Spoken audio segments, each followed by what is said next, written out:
হ্যাঁ, শুনতে খারাপ লাগলেও ভীষণ সত্যি।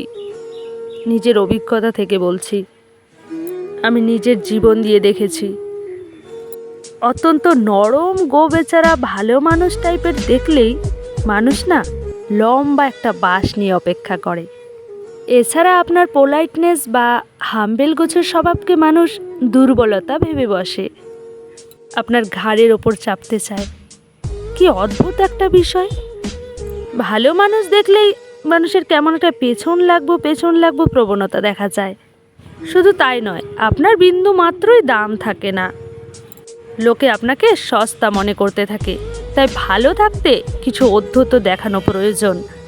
যেটা পছন্দ নয় সেটা কোনোভাবেই মেনে নেবেন না, মুখের উপর বলে দিন। মেনে নিয়ে মুখ বুজে থাকলে আপনারই ডিপ্রেশন বাড়বে, বরং লোকে আরও আপনার ওপরেই চাপ সৃষ্টি করতে পারে। নিজের ভালো লাগার সঙ্গে কখনো আপোষ করবেন না, যা ভালো লাগবে তাই করবেন।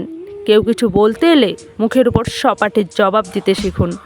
কারো কোনো বিষয়ে মাথা ঘামাবেন না এবং কাউকে আপনার বিষয়েও বেশি মাথা ঘামাতে দেবেন না।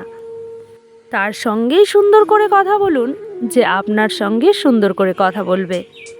সকলের সঙ্গে মিলেমিশে থাকার প্রয়োজন নেই, আর এ যুগে এটা সম্ভবও নয়। বরং ব্যক্তিগতভাবে সকলের সঙ্গে একটা ঠিকঠাক ব্যবহার রাখুন।